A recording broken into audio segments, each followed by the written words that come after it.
नमस्कार दोस्तों, स्वागत है आपका हमारे चैनल विद्यालय ग्लोबल पर। अमेरिका के राष्ट्रपति डोनाल्ड ट्रंप, जिनका ईगो इतना बड़ा है कि वह अमेरिका के सारे रिलेशन जितने भी अमेरिका ने इंडिया से बना के रखे थे और यूरोप से बना के अलग अलग कंट्रीज से बना के रखे थे, सबसे वो बर्बाद करते हुए चले जा रहे हैं। अभी इससे पहले आपने देखा था कि इंडिया के ऊपर 50% टैरिफ लगा दिया। टैरिफ लगाने के बाद H1B वीज़ा जो है उसको उसकी फ़ीस बढ़ा दी। उस फीस बढ़ाने के बाद अभी चाबहार पोर्ट जो है इंडिया ने जो ईरान से ले रखा है उस पर सैंक्शन लगा दिया। अब सैंक्शन लगाने के बाद भी इनका मानना ये है कि किसी भी तरीके से ये इंडिया के मार्केट को इन्फ्लुएंस कर सकें, अमेरिका को आगे बना सकें। इन्होंने जो अपना जब चुनाव लड़े थे तो इन्होंने बोला था make America great again. Make America great again again के चक्कर में ये इंडिया से पूरे रिलेशन जो हम इतने अच्छे भी आगे बढ़ते जा रहे थे उसको पूरा बर्बाद करने के कगार पे आ चुके हैं।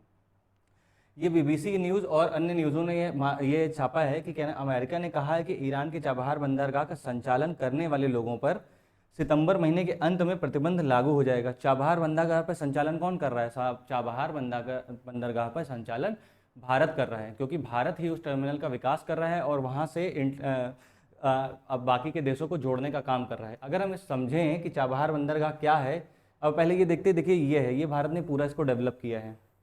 ये इसमें इतना पैसा इन्वेस्ट किया है, इस पूरे टर्मिनल को डेवलप किया है।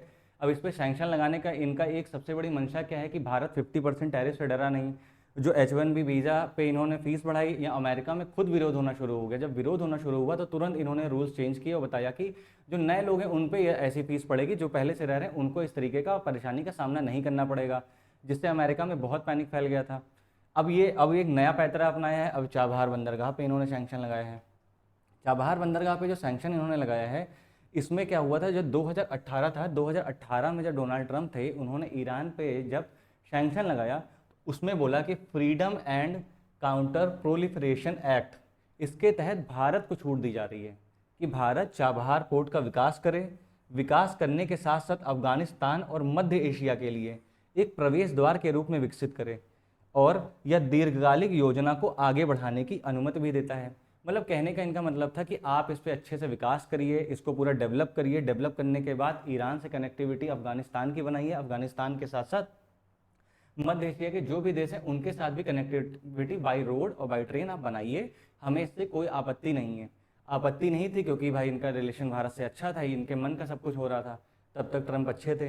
अब उसके बाद क्या हुआ कि क्या नाम है, जब ये चीज़ें हो रही थी तो अब इसको अगर हम समझें कि चाबहार पोर्ट जो है ये इतना खास क्यों है और इसकी ये इतना बड़ा मुद्दा भारत के लिए बना क्यों है, तो अगर हम समझे तो देखिए ये जो ईरान में है ये है गहरे पानी का है। ये गहरे पानी का मतलब क्या है कि आप इतना बड़ा जो कंटेनर शिप देख रहे हैं, ये बड़े बड़े शिप हैं, ये जो पानी के अंदर आते हैं, पानी के अंदर कैसे आ सकते हैं? देखिए जब वो शिप होता है, शिप का अपना एक वजन होता है, उसके बाद देखिए इतने बड़े बड़े कंटेनर इस पर लाद दिए जाते हैं और ये क्या होता है, एक जगह से दूसरी जगह पूरा माल लेके जाते हैं।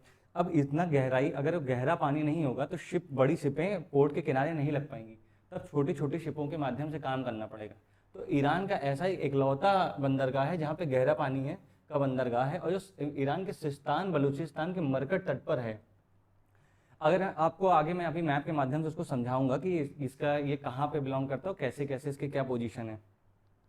अब क्या है, इसका कहने का मतलब क्या है कि जब ये देखिए आपको बताया ना, गड़े वो एकमात्र गहरे समुद्र का बंदरगाह जो है, इसमें क्या है, बड़े मालवाहक जहाज, देखिए बड़े मालवाहक जहाज आ जाते हैं और इसको सुरक्षित और प्रत्यक्ष हो सकता है। इसमें देखिए दो टर्मिनल हैं, दो टर्मिनल में से शहीद बेहश्ती और शहीद कलंतरी, शहीद कलंतरी को ईरान ने पहले ही डेवलप कर रखा है और शहीद बेहश्ती को भारत को दिया है कि आप इसको डेवलप करिए।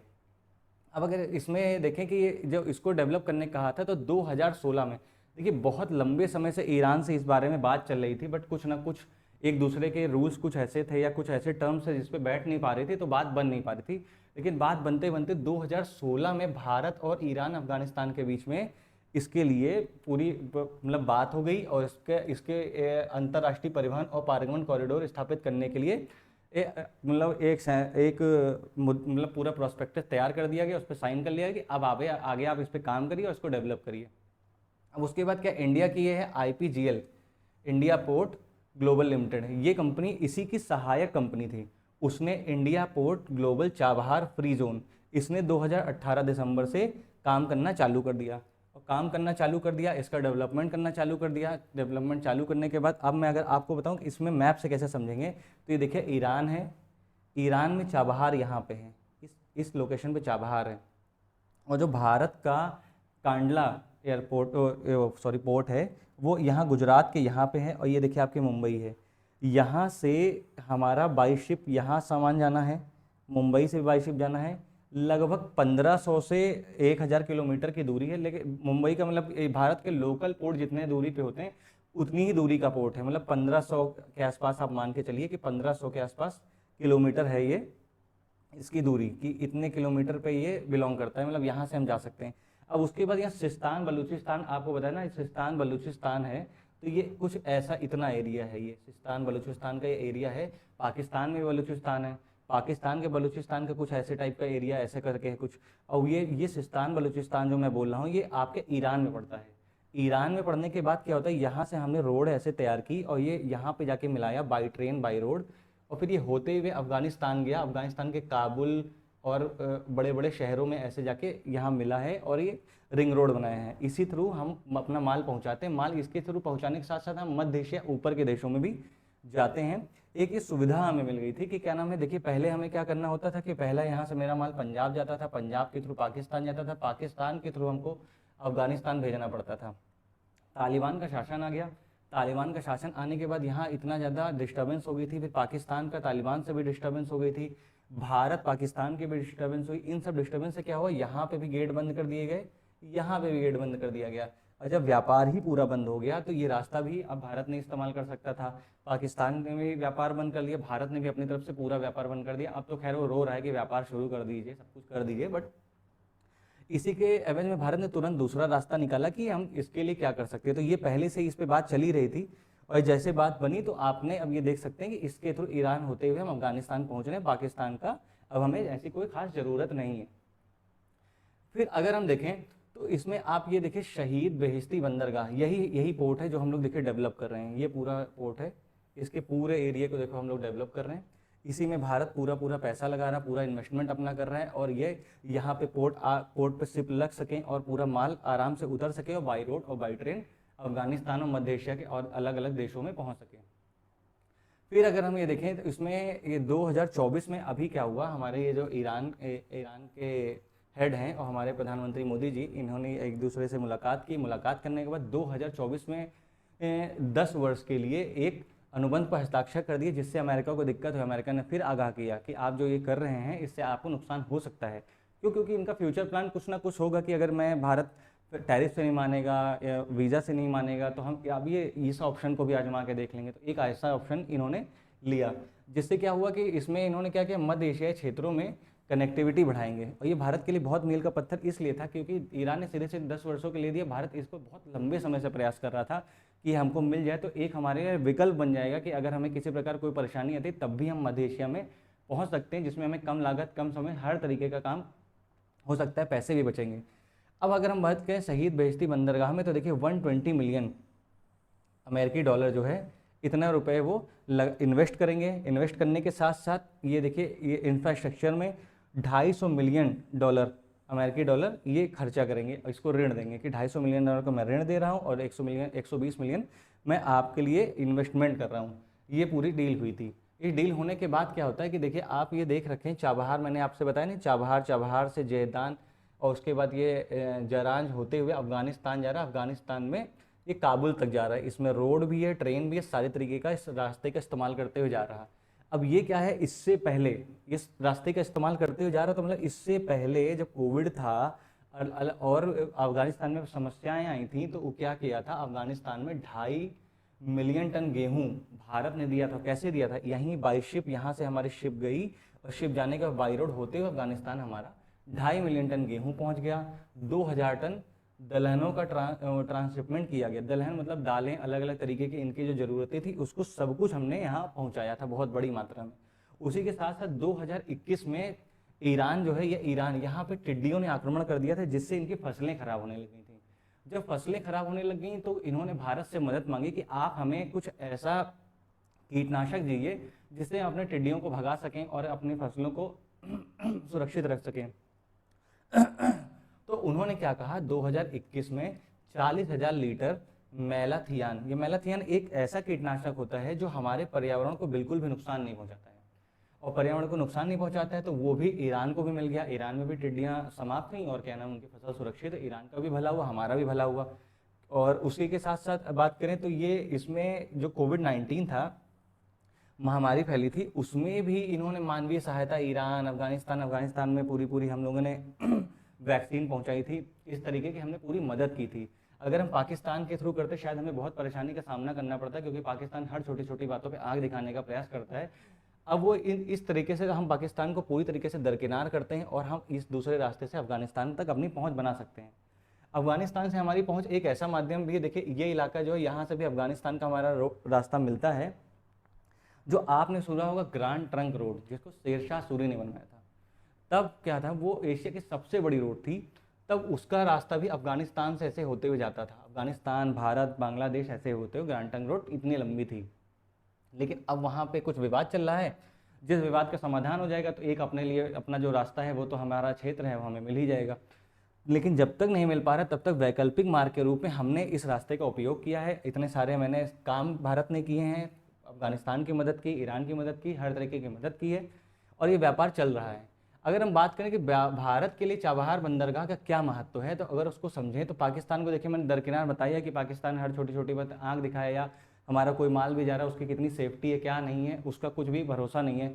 अब आगे हम बात करें अफगानिस्तान और मध्य एशिया तक पहुंच की बात मैंने आपको पहले ही बता दी है, कांडला बंदरगाह से पहुंचता है। और एक ईरान के, देखिए इसमें क्या है कि जो ईरान है, ये देखिए एक ये है इंटरनेशनल नॉर्थ साउथ ये sorry international north south corridor है, ये इंटरनेशनल नॉर्थ साउथ कॉरिडोर,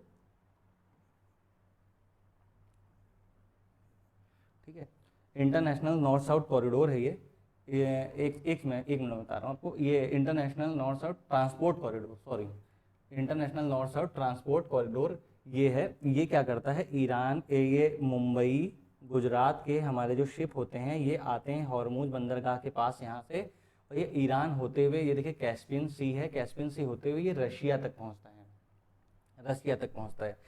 तो ये इसको हम विकास कर रहे हैं, इसका हम विकास इसलिए कर रहे हैं कि हमारा देखिए भारत का माल, ये एक दूसरा रास्ता ये है जिसके थ्रू हम ये जा रहे हैं, और ये होते हुए मेडिटेरियन सी है, ये रेड सी है, रेड सी के बाद क्या है, ये इजराइल का इलाका पड़ता है, और यहाँ पे हमारा पड़ता है इजिप्ट, ये इजिप्ट है, इजिप्ट का इलाका है, ये इजराइल है। यहाँ से होते हुए मेडिटेरियन सी होते हुए, और यहाँ से ऐसे होते हुए इंग्लिश चैनल के आसपास ऐसे करके हमारी पहुँच रशिया तक पहुँचती थी। अगर हमें मॉस्को कुछ सामान पहुँचाना है तो हमें इतना लंबा रास्ता लेना पड़ता था। इतना लंबा रास्ता लेने के साथ साथ क्या होता है, यहाँ हूती विद्रोही हैं जो लगातार शिप पे अटैक कर रहे हैं। अब ये रेड सी में जाने नहीं दे रहे हैं, यहाँ से रेड सी में न जाने के बाद क्या, इजराइल का यहाँ पे युद्ध चल रहा है, तो यहाँ भी हालात थोड़े ठीक नहीं, यहाँ भी शिपमेंट में प्रॉब्लम आ रही है।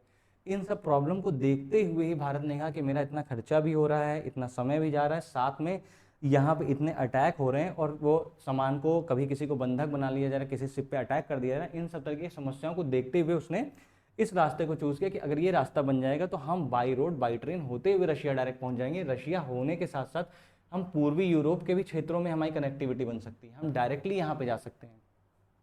इस तरीके का उसका भारत का अपना एक आगे की सोच है कि हम इस तरीके का काम करना चाहते हैं। अगर हम बात करें कि जो INSTC है, जो मैंने बताया नॉर्थ साउथ ट्रांसपोर्ट कॉरिडोर है, उसमें हिंद महासागर को उत्तरी यूरोप से जोड़ता है। मैंने आपको बताया ना, उत्तरी यूरोप से जोड़ता है, जो उत्तर का इलाका है वहाँ से जोड़ता है। और व्यापार जो हम करेंगे उसमें 30% की कमी आएगी और समय हमारा 40% बचेगा। इसका रीज़न देखिए सिर्फ इतना सा है कि जो हमारा ये रोड है, ये इतना लंबा रास्ता लेंगे तो 40% समय हमारा बच ही रहा है, क्योंकि हम डायरेक्टली यहाँ पे पोर्ट शिप यहाँ तक जाएगी, उसके बाद बाई रोड, बाई ट्रेन हम यहाँ से चले जाएंगे। हमारा पैसा भी बच रहा है, 30% तक हमारी बचत हो रही है इसमें, जो हमारा पैसा लग रहा है। और दूसरी चीज़ ये है कि क्या नाम है, स्थलरुद्ध देशों के देश को भी महासागर से भी जोड़ सकते हैं। देखिए सीधी सी बात, स्थलरुद्ध देश कैसे हैं, ये हमारा ईरान है, ये अफ़गानिस्तान है, ठीक है, उसके बाद ये अजरबैजान है, अजरबैजान आपका इधर है। अब यहाँ बात करें तो यहाँ पे तुर्कमेनिस्तान है, कजाकिस्तान है, उज्बेकिस्तान है, तजाकिस्तान है। ये सब देश जो हैं इनके पास कपास है, इनके पास तेल है, गैस है, मतलब गैस है, कपास है, ये सब चीज़ें क्या है, भारत की भी अपनी ज़रूरत है। तो ये भारत की जो अपनी ज़रूरत है उसको वो क्या कर सकता है कि जब हम यहाँ पे चाबहार पोर्ट का विकास करेंगे और बाई रोड अफगानिस्तान तक जोड़ दे रहे हैं, यहाँ से काबुल तक हमारी रोड जा रही है, तो काबुल तक जाने के बाद इन कंट्रीज से भी बाई रोड में जुड़ जाऊँगा। जब इन कंट्री से बाई रोड जुड़ेंगे तो इसको होते हुए हमारा माल यहाँ आएगा, माल यहाँ आने के बाद यहाँ भी जा सकते हैं, ये अलग देशों में भी सप्लाई कर सकते हैं।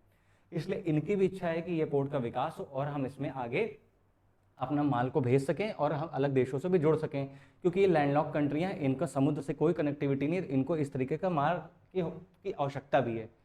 अब फिर अगर हम देखें इसमें कि ये जो आपका हॉर्मुज है, हॉर्मुज स्ट्रेट जो है, हॉर्मुज ये देखिए यहाँ पड़ता है, इस इलाके में हॉर्मुज पड़ता है। अब क्या होता है, अगर ये ग्वादर पोर्ट जो है, सॉरी ये चाबहार पोर्ट जो है, इसका विकास नहीं होता है तो भारत को फिर वही लॉन्ग रूट लेके इधर से अंदर की ओर जाना पड़ता है। क्योंकि देखिए हॉर्मुज स्ट्रेट जो है आपका, एक मिनट, हॉर्मुज स्ट्रेट आपका यहाँ पे, अरे भैया हाँ, ये हॉर्मुज स्ट्रेट देखिए यहाँ पर है, यहाँ से जब मेरा शिप जाता है तो इसके थ्रू भी हम जा सकते थे, यहाँ से भी हम जोड़ सकते थे, पर यहाँ पे बहुत सारी परेशानियाँ हैं। देखिए क्या होता है कि बहुत पतला सा स्ट्रेट है जिसके थ्रू जाते हैं। ईरान से इस समय इसराइल की भी टेंशन चल रही है, और क्या नाम है, ओमान में भी देखिए टेंशन चली रही है। तो यहाँ पे कहीं ना कहीं शिपमेंट को एक बार आपने देखा होगा रोकने की भी बात कही गई थी। तो ये इन सब तरीक़ों से एक बाधा आ सकती है कि तभी भारत ने इससे पहले ही यहीं पे रुक गया, इस इलाके में ही वो काम करने का प्रयास कर रहा है कि हमको यहीं से सीधे कनेक्टिविटी मिल जाए। अब उसके बाद हम बात करें कि चीन की, कि अगर अफगानिस्तान में मानवीय सहायता तो हमने पहुंचाई ही थी, पहुंचाने के साथ साथ अगर हम भारत के सामरिक स्थिति की बात करें तो भारत का इस पोर्ट पे रहना बहुत ज़्यादा जरूरी है। क्योंकि देखिए जो अरब सागर है, अरब सागर में सबसे ज़्यादा देखे होंगे कि लूटपाट बहुत होती है, वहाँ पे क्या होता है, शिप्स को लूटा जाता है या उन पर हूती विद्रोह का अटैक होता है, सब होता है। भारत उसको बहुत अच्छे तरीके से कंट्रोल कर लेता है। अब आपने बात ये देखा होगा इनकी फ़ोटो मैंने क्यों लगाई, इनकी फ़ोटो इसलिए लगाई है, चाइना के हैं, आप तो इनको जानते ही, शी जिनपिंग को। इन्होंने BRI belt and road initiative जो कि पाकिस्तान में डेवलप कर रहे हैं, और पाकिस्तान के ग्वादर पोर्ट को भी इन्होंने ले रखा है। तो ग्वादर पोर्ट के लेने के साथ ये हमारा एक काउंटर अटैक है इनके ऊपर कि हम भी आपके बगल में बैठे हुए हैं और हम भी ऐसा ही पोर्ट का विकास कर रहे हैं।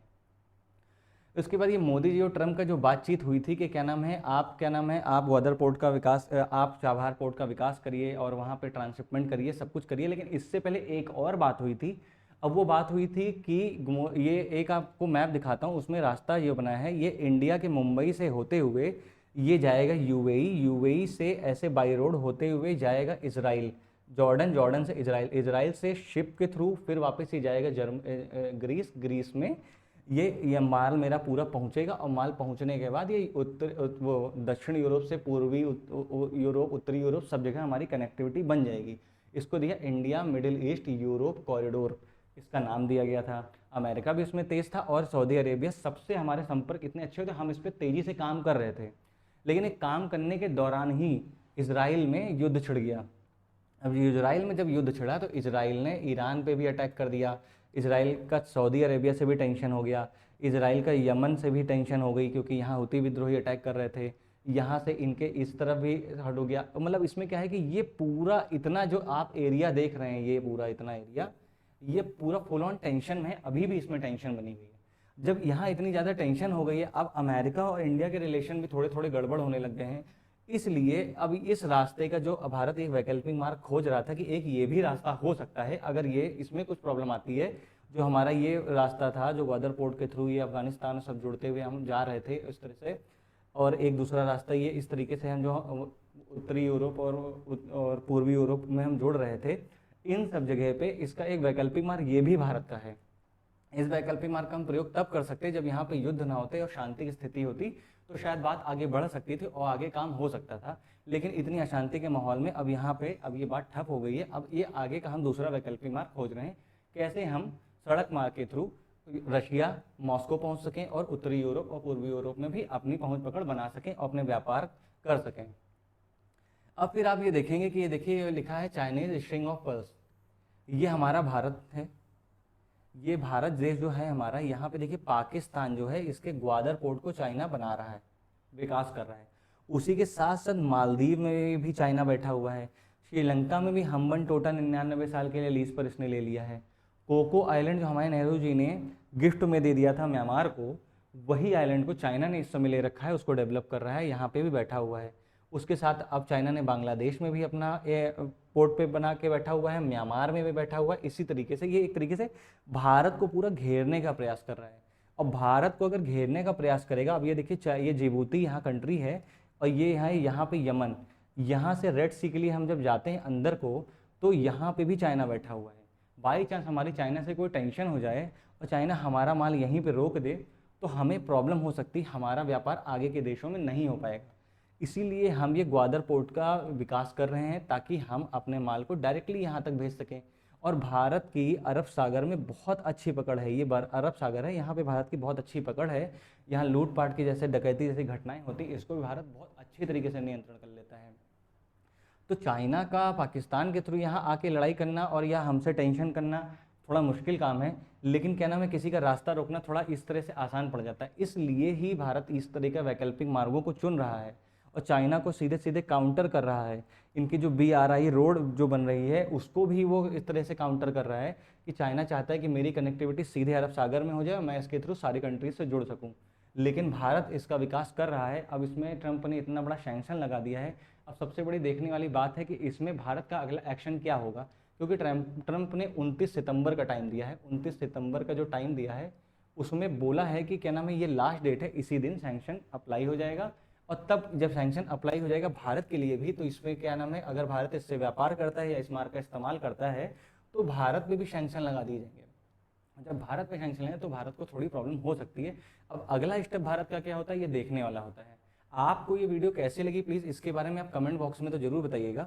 कमेंट बॉक्स में बताने के साथ साथ ये बताइएगा, चाबहार पोर्ट जो भारत के लिए इतना स्ट्रेटेजिकली इंपॉर्टेंट है, तो क्या भारत को इस पर व्यापार करना चाहिए, या भारत को अमेरिका के सुनते हुए इस पर थोड़ा ठहरना चाहिए, अमेरिका में जाके बात करना चाहिए, उनको समझाना चाहिए कि ये हमारे लिए स्ट्रेटेजिकली भी इंपॉर्टेंट है और आपका भी इसमें फ़ायदा है। अगर आपको चाइना को काउंटर करना है, तो चाइना को काउंटर करने के लिए भारत को इस स्थिति में मजबूत रहना पड़ेगा, नहीं तो आप भी चाइना का काउंटर नहीं कर पाएंगे। अब आप बताइए कि ये विद्यालय ग्लोबल हमारा चैनल है, इसको सब्सक्राइब करिए, और हमारी इस वीडियो को इतना ज़्यादा आपने प्यार दिया, इस चीज़ के लिए बहुत बहुत थैंक यू। आप हमारे चैनल को लाइक करें और सब्सक्राइब करें। नमस्कार।